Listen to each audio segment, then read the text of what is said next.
Jason Orrick Williams was born on April 18, 1968. His aunt and uncle adopted him shortly afterward and did not tell him they weren't his biological parents. Williams grew up in poverty and performed poorly academically. When he turned 17 years old, he applied for state identification so he could work. During this process, Williams learned that he was adopted. The news devastated him and he began experimenting with alcohol and drugs such as LSD, crack, marijuana, ecstasy, and prescription medications. In 1990, Williams married Sandra Elzy, but the marriage lasted only 10 months. They divorced in 1991, but continued living together. In January 1992, Elzy discovered needles for drug use in her home and asked Williams to leave. Gerald and Claire Paravicini, who had known Williams for about 8 years, allowed Williams to move into their home with them and their son Jeffrey.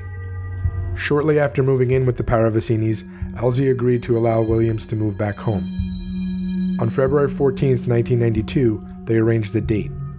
The couple went to a club and had a few drinks. By 11 p.m., Elzy was ready to return home.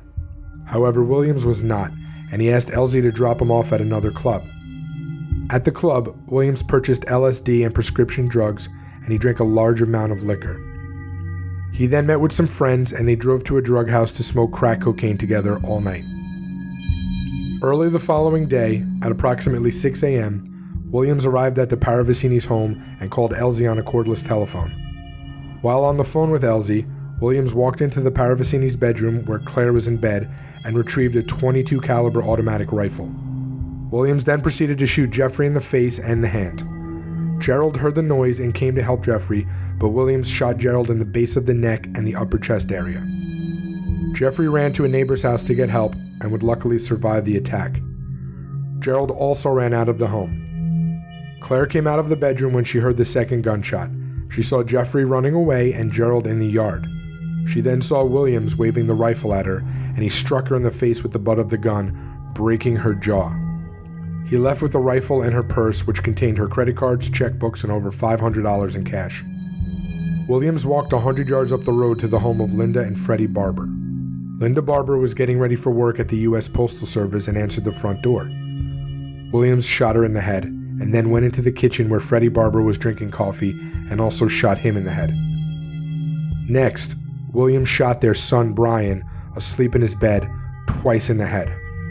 Each victim was shot at close range. Another child, Brad, was asleep in the back room. He awoke to the sound of gunshots and screaming. Brad got up and locked his door, but Williams kicked it in. When Brad grabbed the barrel of the gun in self-defense, Williams shot him in the left hand.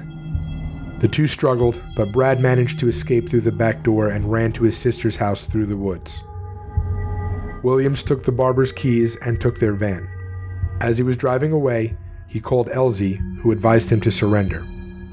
When Williams was apprehended, he told the law enforcement officers that he had seen the walls move and had seen a larger-than-life apparition walking towards him that made him fear for his life. Dr. Claude Brown, a psychiatrist, met with Williams and diagnosed him with borderline personality disorder and said he was psychotic at the time of the killings. He also stated that the number of drugs in his system would have significantly exacerbated his psychoses at the time.